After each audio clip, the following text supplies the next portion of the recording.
Alors juste, c'est un jour un petit peu spécial. Alors si je dis pour les papas, je vends un peu la mèche. Hein. C'est le but. Donc c'est la fête des pères aujourd'hui. Voilà. J'espère que vous avez souhaité une bonne fête à votre papa, pour ceux et celles qui ont encore papa. Moi pas encore, mais je le ferai tout à l'heure. Et la Bible nous présente Dieu en trois personnes, dont l'une est bien sûr le Père, comme vous le savez. Et ce Père, il a une relation unique avec son Fils, Jésus. Une relation qui est présentée ici dans la Bible. Et ce Père aussi veut nous adopter, chacun de nous, comme son enfant. La fête des pères aux États-Unis, ça a lieu le 3e dimanche de juin. Et ça vient d'une jeune américaine qui s'appelle Sonora Smart Dodd, c'est son nom, et qui suggéra un jour de souligner la paternité tout autant que la maternité pour rendre hommage à son père. Son père l'avait élevé tout seul. On trouve donc, par cet exemple, on trouve donc des pères qui sont à la hauteur. Ça peut arriver aussi, des pères à la hauteur, hein, pour s'occuper de leur enfant. Et c'est le défi qui nous attend, nous les pères. Alors, on n'est pas nombreux ce matin en tant que pères, mais beaucoup d'absents ce matin, mais c'est un défi qui nous attend, nous les pères. Combien d'enfants souffrent de carences affectives parce que leur père n'a pas pu ou n'a pas su leur donner cet amour? Et cela se traduit par toutes sortes de déséquilibres dans la vie des enfants. Un manque de confiance en soi, quand on n'a pas reçu l'amour du père, de l'amertume aussi, toutes sortes de comportements qui peuvent être déviants par la suite. Et ceci dit, ce que nous n'avons pas reçu de notre Père terrestre, ça peut arriver, eh bien notre Père céleste peut et veut nous le donner. Ça c'est la bonne nouvelle ce matin. Il n'y a pas de fatalité avec le Seigneur. Il peut nous combler de cet amour, même si nous avons été privés pendant notre enfance. Les blessures peuvent être pensées. Et pour rendre hommage à la figure du Père ce matin, j'aurais pu prendre l'exemple d'Abraham et d'Isaac, hein, c'est souvent l'exemple que l'on prend, un exemple bien connu, un bon exemple. Mais je voulais plutôt parler ce matin de quelqu'un qui s'est comporté comme un père envers un homme qui pourtant n'était pas son fils. Je vous donne déjà un indice peut-être. Et je voudrais faire ensuite le parallèle entre Dieu le Père et nous-mêmes, dans cette relation unique qui nous propose une relation basée sur l'amour et la grâce. Alors, on va regarder le livre de Samuel, ça tombe bien, on a parlé de Samuel un petit peu dans la présidence. Je vais essayer de faire marcher ça, j'ai pas l'habitude de cet ordi, sinon Sandrine m'aidera. On va lire un texte dans 2 Samuel 9. Voilà, ça marche. Chapitre 9, et on va lire simplement l'un des 4 premiers versets. Il s'agit du roi David. David dit: reste-t-il encore quelqu'un de la maison de Saül pour que je lui fasse du bien à cause de Jonathan? Et Tsiba, qui est un serviteur, répondit au roi: il y a encore un fils de Jonathan, perclus des pieds. Le roi lui dit: où est-il? Et Tsiba répondit au roi: il est dans la maison de Makir, fils d'Amiel, à Lodebar. Je reprends un petit peu le contexte pour expliquer. Jonathan, c'est le fils du roi Saül, qui était le premier roi d'Israël, et Jonathan est mort dans un combat avec son père Saül, dans la bataille contre les Philistins. Et pendant qu'il servait le roi Saül, vous vous rappelez que David a été aussi serviteur du roi Saül, eh bien David s'est lié d'amitié avec ce Jonathan. Ils sont devenus des amis très proches, et David s'est même engagé par serment envers Jonathan. Vous pouvez trouver ça dans 1 Samuel chapitre 20, verset 14. C'est Jonathan qui parle et qui dit à David: si je meurs, ne retire jamais ta bonté envers ma maison. Et David s'est engagé à faire preuve de bonté envers Jonathan et sa maison, par serment. Et là, on voit dans ce verset, maintenant que Jonathan et que Saül sont morts, que David tient parole. David tient parole et il respecte son engagement, son serment. D'après tout, après la mort de Jonathan, il aurait pu se dire: allez, la seule personne qui était au courant de ce serment est mort, de cet engagement, et donc je peux laisser tomber. Après tout, il n'y a plus de témoins. Hein. Eh bien, David va faire tout le contraire. Il va tenir parole et sur le long terme.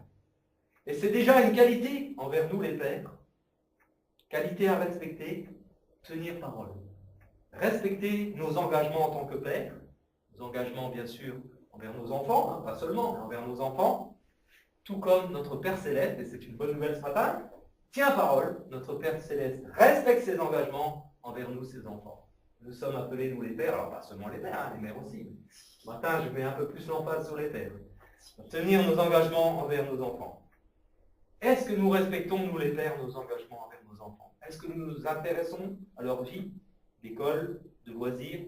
Est-ce que nous partageons leur joie? Est-ce que nous partageons leur peine? Est-ce que surtout nous passons du temps avec nos enfants? Passer du temps avec nos enfants. Je me souviens du pasteur de mon enfance qui avait décidé de consacrer tous les mercredis après-midi à son fils. Et donc, comme j'étais le meilleur ami de son fils, j'en ai bénéficié par ricochet.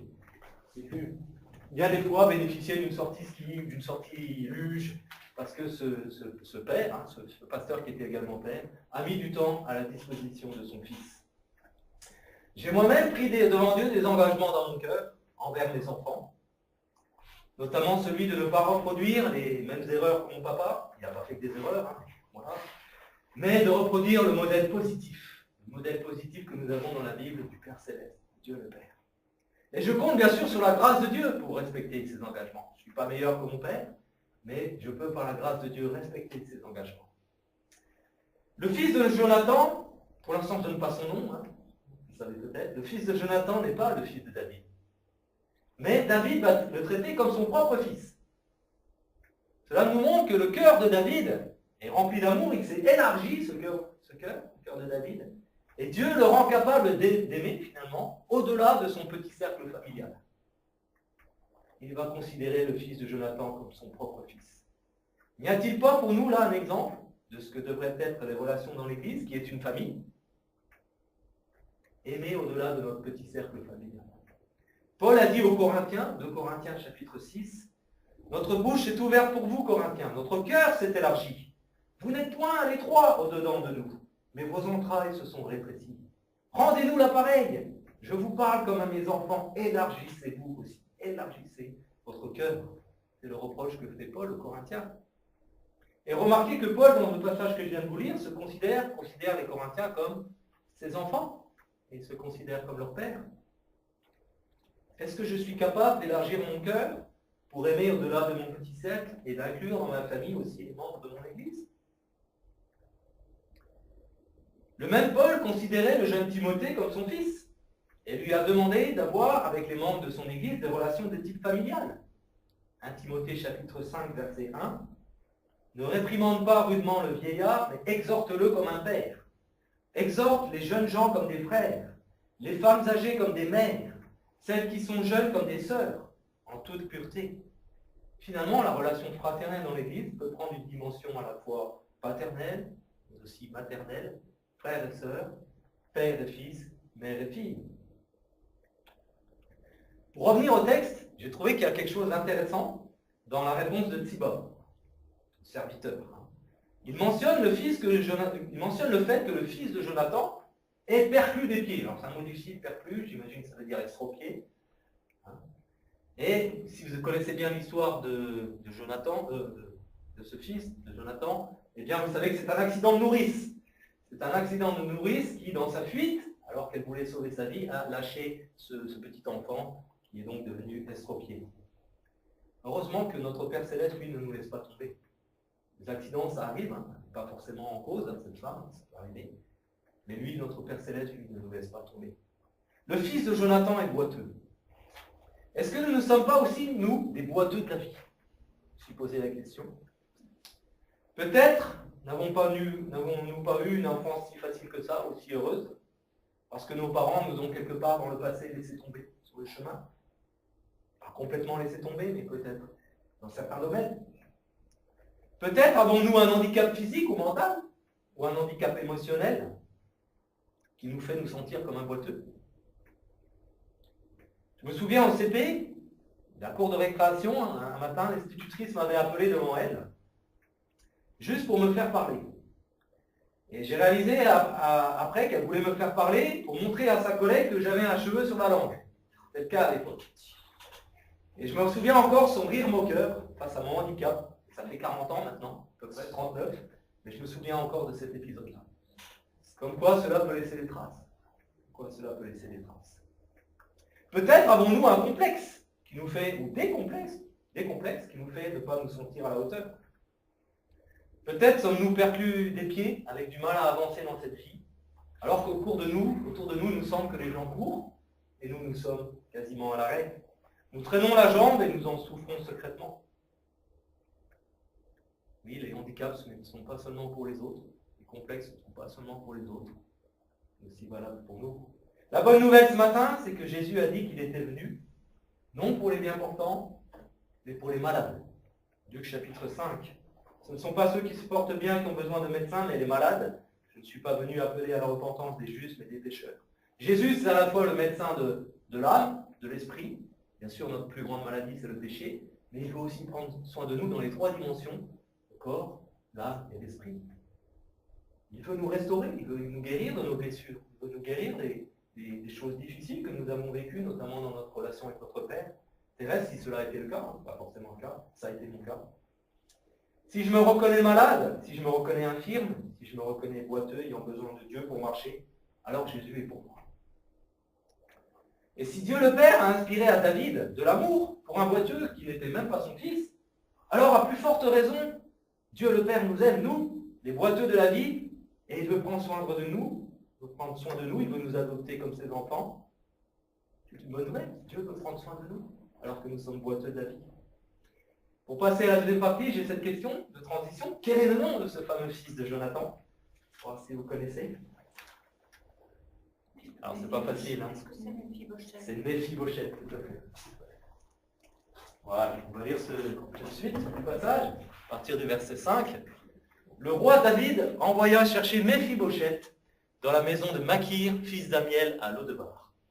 Et Méphibosheth, fils de Jonathan, fils de Saül, vint auprès de David, tomba sur sa face et se prosterna. David dit, Méphibosheth, et il répondit, voici ton serviteur. David lui dit, ne crains point, car je veux te faire du bien, à cause de Jonathan ton père. Je te rendrai toutes les terres de Saül ton père, et tu mangeras toujours à ma table. Wow. Il se prosterna, c'est Méphibosheth, et dit, qu'est ton serviteur, pour que tu regardes un chien mort tel que moi. Il est intéressant de se pencher sur les noms. On s'est penché sur les noms ce matin. J'ai bien aimé ce clin d'œil. J'ai prévu de vous parler des noms. C'est important les noms parfois dans la Bible. Ça transmet un message, quelque chose. Savez-vous ce que veut dire Méphibosheth? Alors c'est un peu plus compliqué que cela. Alors là, si vous le savez, c'est que vous êtes fort. Moi j'ai regardé dans le dictionnaire biblique parce que... Alors ça se coupe en deux. Il y a la partie Bochette qui signifie honte. Et la partie Méphi qui signifie lieu stérile. Lieu stérile, honte. Pas facile à porter là comme prénom. Lieu stérile, honte. Et puis le nom du village où habite Méphibosheth est aussi intéressant, Lodebar. Rien à voir avec les bistrots. Lodebar, ça signifie lieu sans prairie, lieu désert, terre de rien. La terre de rien. Quel nom difficile à porter et quel endroit misérable. La honte et la terre de rien. Nous portons tous quelque part ce nom de Méphibosheth par le péché qui a fait de notre vie un lieu stérile. Et par la honte qui nous domine. Le péché nous conduit à la honte. Et nous pouvons aussi avoir l'impression d'être rien, de croupir dans une terre de rien. C'est notre lot de barre, on a peut-être tous notre lot de barre, parce que nous ne nous sentons pas à la hauteur, parce que nous nous sentons sans valeur, quand nous nous comparons. Souvent nous faisons l'erreur de nous comparer à d'autres, et on trouve toujours mieux que nous, bien sûr. Alors peut-être nous nous sentons sans valeur. Mais la bonne nouvelle, c'est que Dieu, le Père, s'intéresse à nous parce que justement, à ses yeux, nous avons une valeur, et une valeur immense. Une valeur immense. Et ce texte aussi, qui est un bon parallèle, peut être aussi un moyen de réaliser que aux yeux de Dieu, nous avons une valeur immense. Que se passe-t-il au verset 5? David va envoyer chercher Méphibosheth. Il va l'envoyer chercher dans son trou à rats, dans son lot de barre de misère. Et c'est exactement ce que le Père, Dieu le Père, a fait pour nous, en envoyant son Fils Jésus dans notre monde, dans ce monde misérable. Il a envoyé son Fils pour venir nous chercher. Comme dans la parabole de la brebis égarée, Dieu vient nous chercher. Il laisse de côté les 99 autres qui n'ont pas besoin de salut. Il va chercher la brebis égarée dans notre lot de barre. Et ça ne s'arrête pas là. Il ne vient pas nous chercher pour nous gronder, pour nous juger. Mais au verset 7, on lit que David veut faire du bien à Méphibosheth à cause de Jonathan. Dieu veut nous faire du bien ce matin. Non seulement parce qu'il nous aime, mais aussi à cause de l'œuvre de Jésus, son Fils. Si Jonathan est mort dans une bataille, comme je vous le disais en introduction, Jésus aussi est mort dans une bataille. La bataille pour le salut, la bataille contre le péché. Jonathan, il est resté mort. Et Jésus, lui, est ressuscité.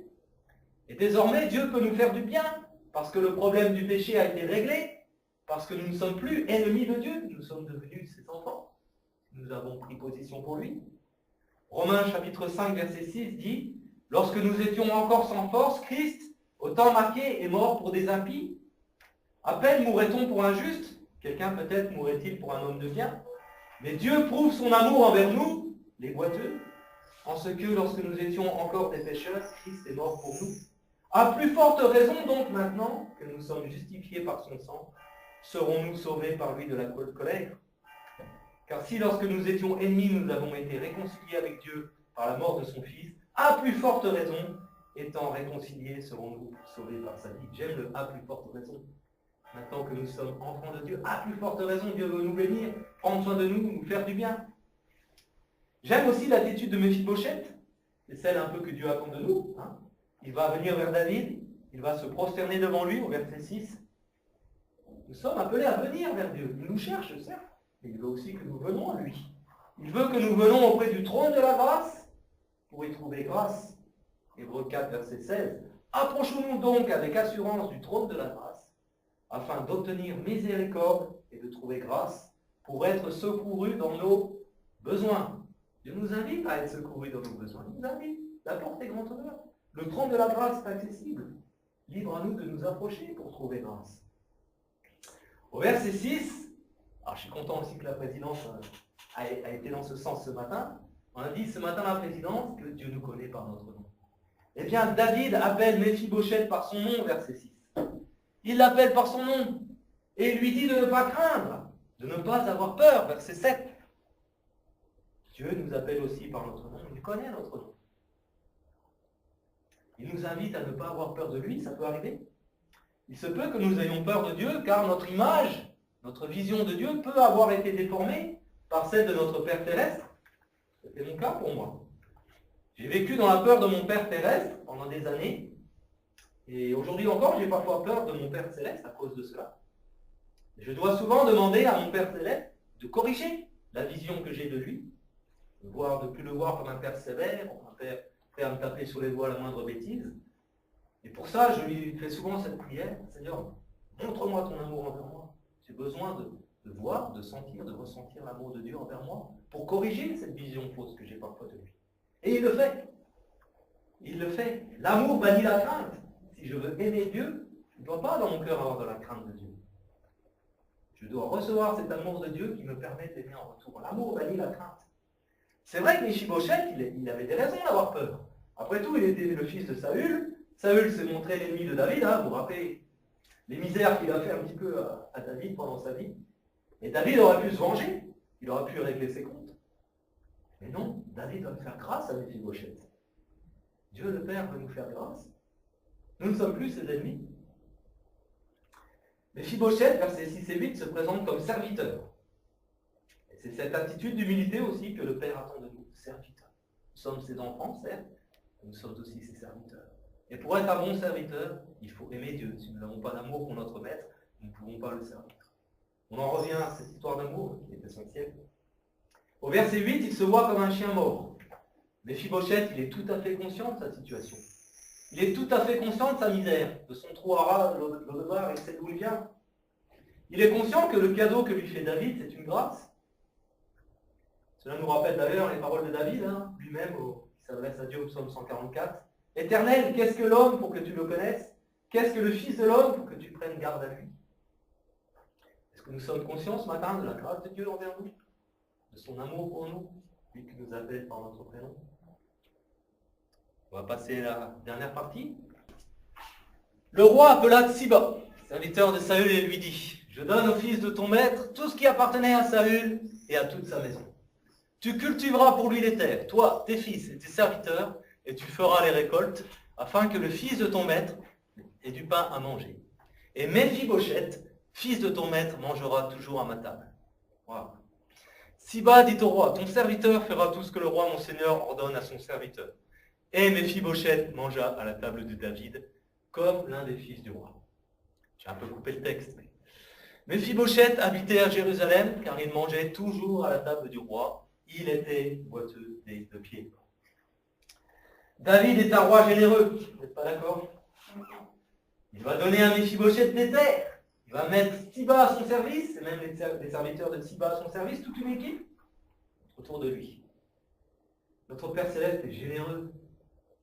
Mais bien plus encore, bien plus que David. Il nous donne selon nos besoins. Il nous donne même au-delà de nos besoins.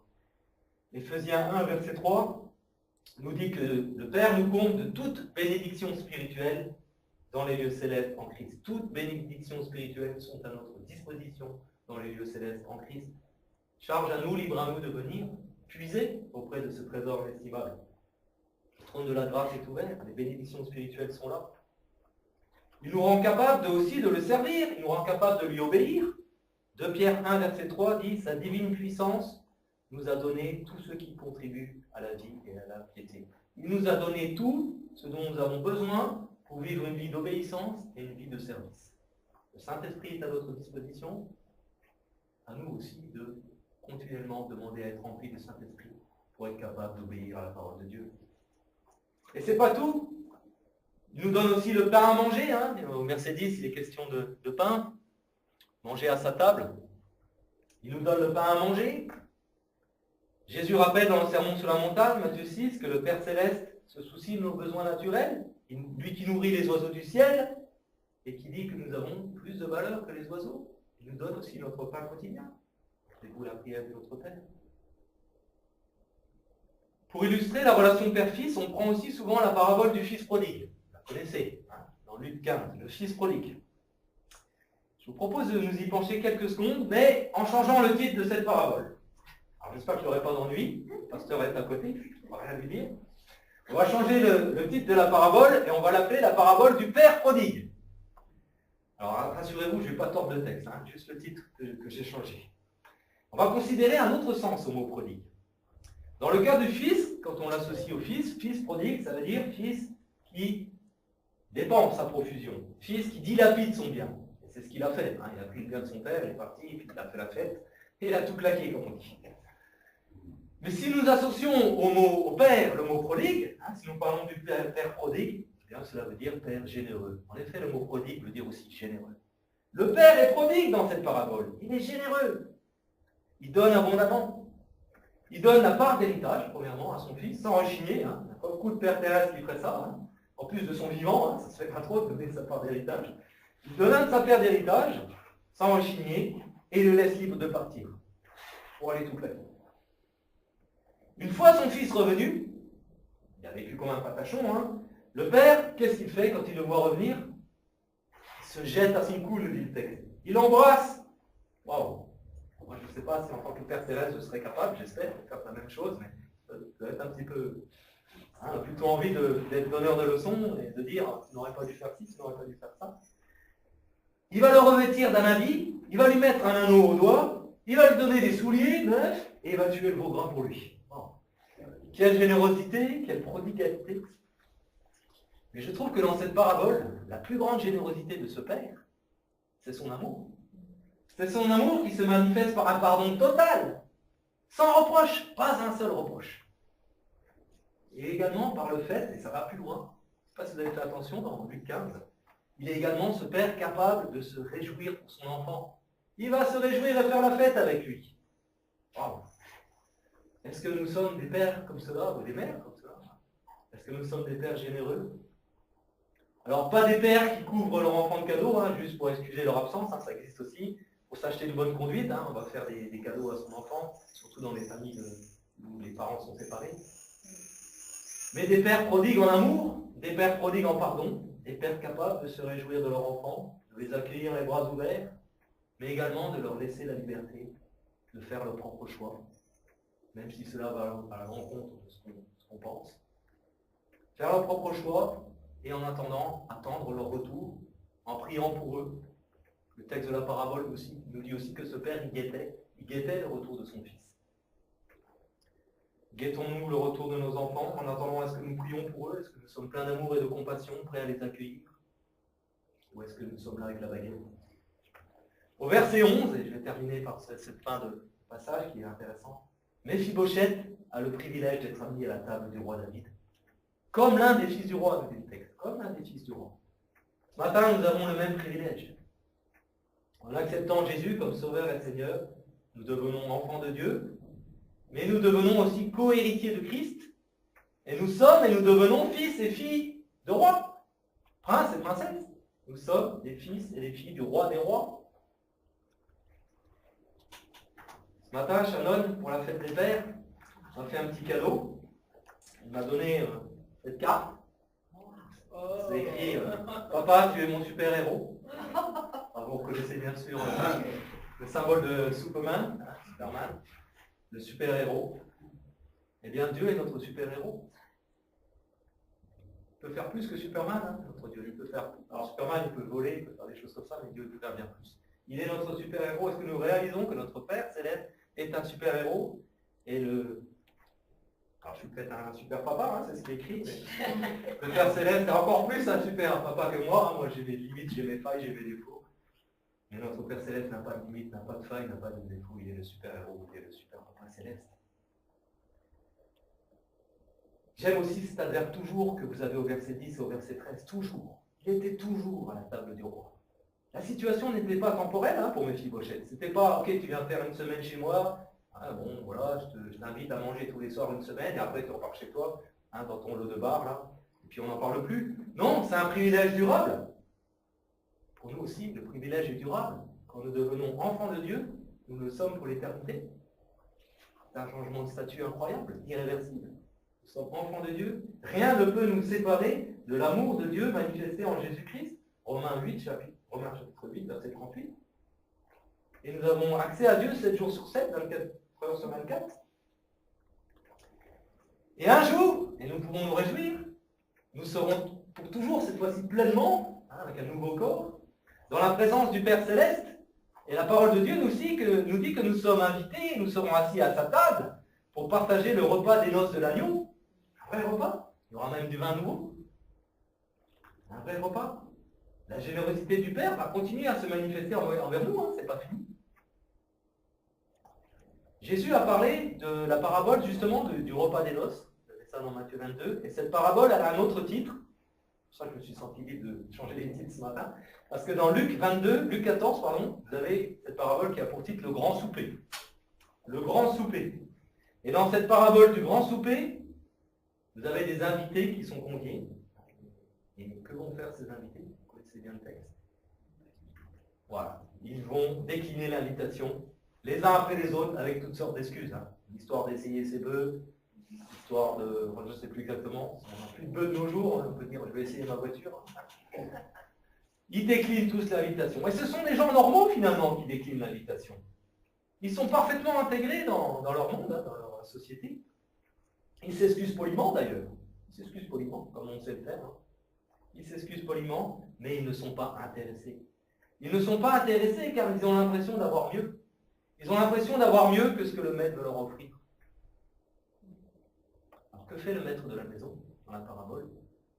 Il va demander à son serviteur, vous pouvez lire dans Luc 14, d'aller dans les places, d'aller dans les rues de la ville pour amener les pauvres, les estropiés, les aveugles et les boiteux. Estropiés et boiteux comme Méphibosheth, estropiés et boiteux de la vie comme moi, peut-être comme toi aussi. Nous sommes invités à la table du roi. Est-ce que nous réalisons le privilège d'être invités ou est-ce que nous voulons nous aussi trouver des excuses pour ne pas venir parce que nous avons l'impression que nous avons mieux à faire, que nous avons mieux chez nous, mieux que l'invitation que le Seigneur nous tend? Moi je vous suggère de faire comme Méphibosheth, d'accepter l'invitation. L'invitation du roi, de ne pas rester dans notre lot de bar, dans notre misère, mais de saisir la main qui nous est tendue. Je prie.